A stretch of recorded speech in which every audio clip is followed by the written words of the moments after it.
கீழே பல பல கஷ்டங்கள் துன்பங்கள் எல்லாத்தையும் சந்தித்து கொண்டிருப்போம். வீண் பழி அவமானங்கள் பல விதமான இடர்கள் எல்லாம் நம்ம சந்திச்சுட்டு இருப்போம்.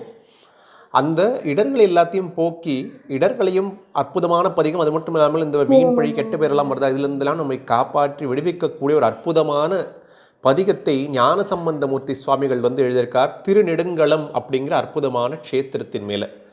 திருநெடுங்களம் க்ஷேத்திரம் எங்கே இருக்குது அப்படின்னு பார்த்தோம்னா திருச்சி பக்கத்துக்குடைய துவாக்குடி அந்த அற்புதமான பகுதியில் இறைவனும் அம்பிகையும் நமக்கு அனுகிரகம் செய்கிறார்கள். இந்த கோவிலில் பல பல விசேஷங்கள் இருக்குது.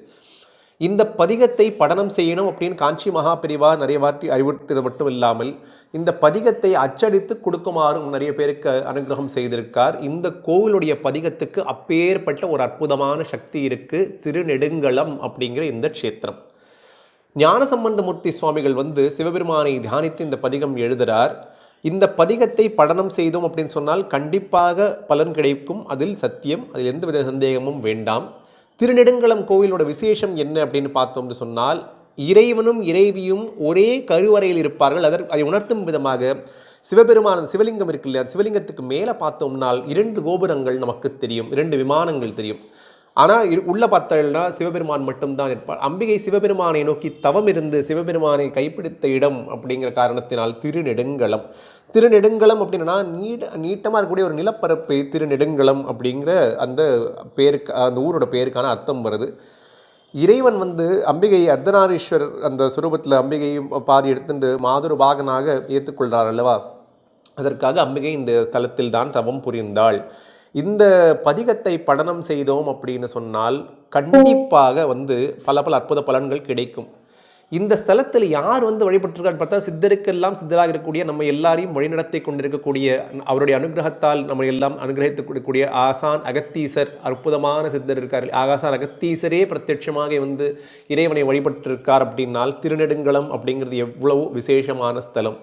இதில் நிறைய பேர் என் வாழ்க்கையில் நான் பார்த்துருக்கேன். நிறைய கஷ்டங்கள் அதெல்லாம் வரும்பொழுது இந்த திருநெடுங்களம் பதிகத்தை கயிறு சாற்றி படிக்க ஆரம்பித்து காத்தால் திருநீரை அப்படி நெத்தியில் இட்டுண்டு சிவபெருமானோட பஞ்சாட்சரத்தையும் அவங்களுக்கு ஆச்சார அனுஷ்டானங்கள் எல்லாத்தையும் ஏதாவது இருந்ததுன்னா அதெல்லாம் பண்ணிட்டு இந்த பதிகத்தை பக்தியுடன் காலையிலும் மாலையிலும் ஒரே ஒரு முறை 48 நாட்கள் படிக்கும் பொழுது கண்டிப்பாக உறுதியாக பலன் கிடைப்பது சத்தியம். மனதை இருத்தி படிக்க வேண்டும்.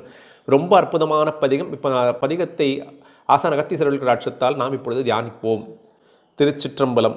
மறையுடையாய் தோளுடையாய் வார் சடைமேல் வளரும் பிறையுடையாய் பிஞ்சகனே என்றுனை பேசி நல்லால் குறையுடையார் குற்றமோரார் கொள்கையினால் உயர்ந்த நிறையுடையார் இடர்களையாய் நெடுங்களம் மேயவனே கனைத்தெழுந்த வெண்திரை சூழ்கடலை நஞ்சுதனை திணைத்தனியா மிடரில் வைத்த திருந்திய தேவனின்னர் மனத்தகத்தோர் பாடலாடல் பேணி ஈராப்பகலும் நினைத்தெழுவார் இடர்களையாய் நெடுங்களம் மேயவனே நின்னடியே வழிபடுவான் நிமிலான் நினைக்கருத என் அடியான் உயிரை வவ்வேல நடற்கூற்றுதைத்த பொன்னடியே பரவி நாளும் பூவோடு நீர் சுமக்கும் நின் அடியார் இடர்களையாய் நெடுங்களம் மேயவனே மலை புரிந்த மன்னவன் தன் மகளை ஓர்பால் மகிழ்ந்தாய் அழல் புரிந்த கங்கை தங்கும் அவிர்சடை யாரூரா தலை புரிந்த பழைமகிழ்வாய் தலைவன் நின்றாள் நிழற்கீழ் நிலை புரிந்தார் இடர்களையாய் நெடுங்களம் மேயவனே பாங்கினல்லார் படிமம் செய்வார் பாரிடமும் பலிசேர் தூங்கினல்லார் பாடலோடு தொழுகடலே வணங்கி தாங்கினல்லா அன்பினோடும் தலைவன் நின்றாள் நிழற்கி நீங்கினல்லார் இடர்களையாய் நெடுங்களம் மேயவனே விருத்தனாகி பாலனாகி வேதம் ஓர் நான் குடர்ந்து கருத்தனாகி கங்கையாளை கமழ் சடைமேல் கறந்தாய் அடுத்தனாய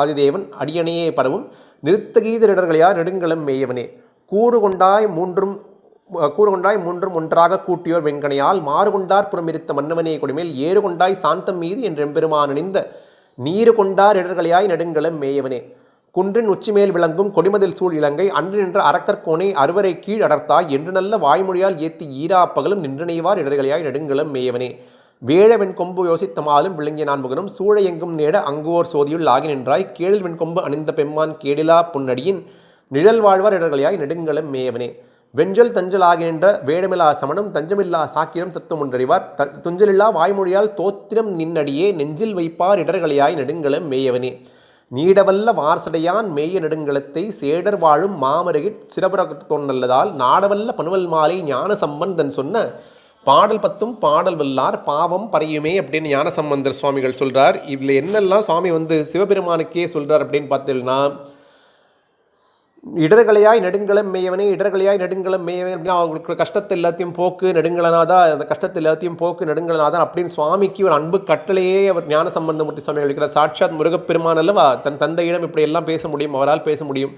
அப்பர் சுவாமிகளோட பதிகம்லாம் பார்த்தோம்னா சுவாமியை கெஞ்சரா மாதிரி இருக்கும், மன்றாடி கேட்டுக்கொண்டார் சுவாமி, அப்படி அது இது இருக்கும். ஆனால் இங்கே ஒரு உரிமையும் இருக்கும், ஒரு கண்டிப்பும், சுவாமி நீ கண்டிப்பாக இதை செய்வாய் அப்படின்னு எனக்கு தெரியும் அப்படிங்கிற அந்த துவனியிலும் ஞானசம்பந்தர் நிறையுடையார் இடர்களையாய் நெடுங்கலம் மேவனே, உன்னை நம்பி உன்னுடைய விபூதியின் திருநீரை இட்டு பஞ்சாட்சம் ஜெயிக்கிறவாள் கண்டிப்பாக நீ காத்து ரட்சிக்க வேண்டும் இறைவா, இது உனக்கு அதுதான் உனக்கு நல்லது அப்படின்னு சொல்லி சுவாமி சொல்லுவார். அதுதான் உனக்கு அழகு, எப்படி நீ உன்னோட பக்தரை கைவிட முடியும் அப்படிங்கிற மாதிரி சுவாமி கிட்டக்கையும் ஒரு அன்புடனும் ஒரு அப்படி அழுத்தி அந்த விஷயத்தை உணர்த்தக்கூடிய விதமாக இவர் சொல்லியிருப்பார். நெஞ்சில் வைப்பார் இடர்களையாய் நெடுங்கலம் மேயவனே அப்படின்னு ஞானசம்பந்தர் இறைவன் சிவபெருமானுடைய பாத கமலங்களை மனதில் வைத்தோம் அப்படின்னு சொன்னால் நம்மளுடைய இடர்கள் களைவது சத்தியம் அப்படின்னு சொல்கிறார். திருநீர் அணிந்தோம் அப்படின்னு சொன்னால் நீர் கொண்டார் இடர்களையாய் நெடுங்கலம் மேயவனே, திருநீர் அணிந்து கொண்டு போனோம் அப்படின்னால் நம்மளுடைய இடர்களை நிச்சயமாக சிவபெருமான் களைந்து விடுவார். அதுக்கப்புறமா என்ன, சிவபெருமானை நோக்கி நம் தவம் செய்தோம், பாடலெல்லாம் புரிந்தோம் அப்படின்னு சொன்னால் கண்டிப்பாக நம்மளுடைய இடர்களை எல்லாம் சிவபெருமான் எடுத்து விடுவார்.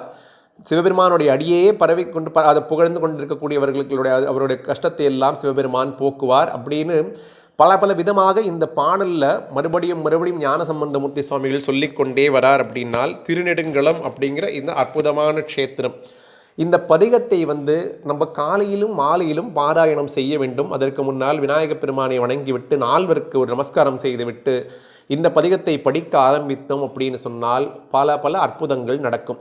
திருநெடுங்கலம் கோவிலில் சோமாஸ்கந்தமூர்த்தி பார்த்தோம் அப்படின்னு சொன்னால் அந்த சோமாஸ்கந்தருடைய அந்த ஒரு விரல் மட்டும் அதில் இருக்காது. ஏன் இந்த மாதிரி ஒரு விஷயம் இருக்குது அப்படின்னு பார்த்தால், இந்த சோமாஸ்கந்தர் யாருக்காகவோ சாட்சி சொல்ல போகும் பொழுது யாருக்காக அவர் சாட்சி சொன்னாரோ அவர் மீது கோபம் கொண்ட அந்த அரசன் இந்த சாட்சியுடைய அந்த ஒரு விரலை துண்டித்து விட்டானாம். இறைவன் தன் பக்தனுக்காக என்ன வேண்டுமானாலும் செய்வான், எதை வேண்டுமானாலும் தாங்கிக் கொள்வான். பெட்டுக்கு மண் சுமந்து இறைவன் முதுகில் அடிவழுந்த போது சிவபெருமான் அடி வாங்கின்றார் இல்லையா மாணிக்க வாசகருக்காக, அதுபோலவே சிவபெருமானும் சரி முருகப்பெருமானும் சரி கண்டிப்பாக பக்தர்களுக்காக என்ன வேண்டுமானாலும் செய்வார் அப்படிங்கிறத உணர்த்தும் விதமாக இந்த ஒரு விஷயம் நமக்கு இந்த சோமாஸ்கந்த மூர்த்தி பார்த்தா நமக்கு தெரிய வருது. ரொம்பவும் அற்புதமான க்ஷேத்திரம். இது மட்டும் இல்லாமல் அருணகிரிநாதரும் இந்த ஸ்தலத்தை பாடியிருக்கார் அப்படிங்கிறதும் இந்த ஸ்தலத்துடைய விசேஷம். ஆடி மாதம் நடக்கும்போது அது 7 12ஆம் தேதி வரை என்ன நடக்கும் இந்த க்ஷேத்திரத்தில் அப்படின்னு பார்த்தோம்னால், சரியாக காலையில் 6:05 6:15 மணி வரை அந்த சூரிய பகவான் தன்னுடைய ஒளிகளால் சிவபெருமானை பூஜை செய்யக்கூடிய ஒரு அற்புதமான நிகழ்வும் நடக்குமாம். அப்படி சூரிய பகவானே இங்கே சிவனை பூஜை பண்ணுறார் அப்படின்னு சொன்னால், நம்மளுடைய வாழ்வில் இருள் படிந்திருக்கு அப்படின்னு நம்ம நினைத்தோம் அப்படின்னு சொன்னால், சிவன் அப்படிங்கிற அந்த ஒரு ஒளி பலவாரம் எடுத்து அப்படின்னு சொன்னால் நம்மளுடைய வாழ்க்கையும் வெளிச்சமாக ஆகும் அப்படிங்கிறத சூஷ்மத்தில் உணர்த்தும் விதமாக இந்த கோவிலில் இவ்வளவு அற்புதங்களும் இருக்குது. இப்பொழுது இந்த ஸ்தலத்தை பற்றியும் இறைவனருளால் அறிந்து கொண்டோம், இந்த பதிகத்தை பற்றியும் அறிந்து கொண்டோம். கண்டிப்பாக மனதில் ஏதாவது குறைகள் இருக்குது அப்படின்னு சொன்னால் இந்த க்ஷேத்திரத்தில் இருக்கக்கூடிய இந்த அகஸ்திய தீர்த்தம், சுந்தர தீர்த்தம் இருக்குது, இந்த ஸ்தலவிருட்சம் இல்லை, இங்கே இருக்கக்கூடிய மங்களாம்பிகை ஒப்பில்லா நாயகி அப்படிங்கிற அற்புதமான அம்பிகை அம்பாளுடைய பேர். இந்த மங்களாம்பிகை நம்ம மனசார வேண்டின்றோம் அப்படின்னு சொன்னால் கண்டிப்பாக இறைவனும் இறைவியும் சேர்ந்து அம்மா அப்பா எப்படி நம்மளை ரொம்ப சந்தோஷமாக பார்த்துப்பாளோ, நம்மளை சந்தோஷமே அவளுக்கு மேல் அப்படின்னு நினைப்பாளோ, அது போலவே இறைவனும் இறைவியும் கண்டிப்பாக அனுகிரகம் செய்வார்கள். திருநெடுங்கலம் பதிகத்தை அனைவரும் படனம் செய்து அந்த பலனை எல்லாரும் அனுபவித்து வாழ்க்கையில் எல்லா விதமான சந்தோஷங்களையும் மங்களங்களையும் அனுபவிக்க வேண்டும் அப்படின்னு ஆசான் அகத்தீஸ்வரர் பாதங்களில் மன்றாடி வேண்டி கேட்டுக்கொண்டு இப்பொழுது பேசப்பட்ட வார்த்தைகள் அனைத்தையும் அந்த மங்களாம்பிகையின் பாதங்களில் சமர்ப்பணமாக வைத்து இந்த உரையை நிறைவு செய்கிறோம். ஓம் நமோ வெங்கடேசாய.